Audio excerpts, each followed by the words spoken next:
I was training on January the 2nd of 2020 and I was feeling really good at the time. My elbow popped. Woke up the next day with a lot of pain and went and got it checked out about 2 weeks later and got the MRI on it, and they told me it was sprained.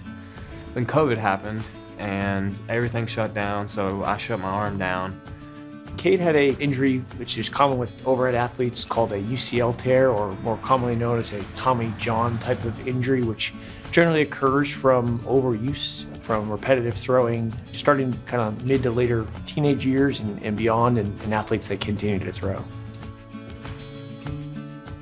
Generally with this injury, there's two types, like Cade described. A lot of people will feel an acute pop or tear sensation when they're throwing, but some people can come on more gradually without that specific injury incident.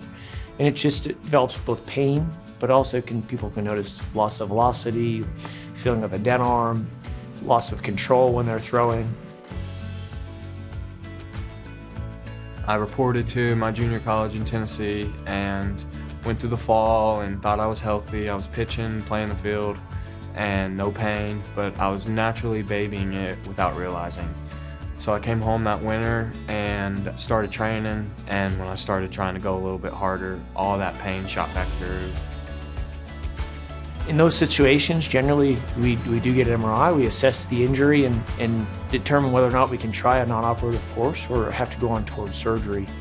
And those people that either fail a non-operative course or have a specific injury that's going to be better served with surgery right away, we consider going in and doing either a repair or a reconstruction in order to give the stability and strength back to that ligament that stabilizes the inside part of the elbow. And then generally afterwards, it does require quite a bit of recovery period. It's very common to be, based on the type of injury, a year or more recovery in some instances. I spent a lot of time in the beginning phases focusing a lot on hip and core strength and scapular stability. And with that, then we're able to progress to a little bit more of a functional phase, which is where we're doing plyometrics with the arm. And then once we go past that phase, then we're into more of that return to sports scenario. So a lot of the stuff that I'll implement here is in throwing tight positions where you start to put a little bit of stress and strain on that UCL and building up that tolerance, also while we're working on all of the other kinematic components of the throw. And then once they are cleared by the physician, usually in that later phase, then we do an interval throwing program, which is a just basic progression of short toss to long toss. We gradually increase that distance as we go, and as long as they're maintaining throughout that whole throwing progression there, then we put them into flat ground pitching and then back to mound pitching. I was fortunate enough to make my first appearance less than 1 year after the surgery, but I wasn't anywhere where I needed to be in terms of having great success. It was my last year at my JUCO that I really was like, okay, I feel like Cade McKee again on the mound. Often is a very difficult choice for a lot of people as far as how do we proceed, and non-operative treatment for a lot of people is a very viable option.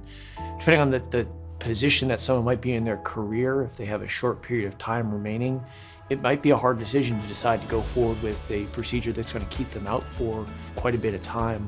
Generally, people that have a little bit more time in their career or at a younger age, we might be probably usually the decision's a little bit easier to decide to go ahead to move forward and not have that cut short because of this. I think that if someone's going through it and they would like to have a career and they're not as far into it, like beginning of college, then I would do it 100%, because if you put the work in and everything goes right, you got a 90% chance of being back to where you were or better. You got a 0% chance if you just leave it alone. So I would do it all over again.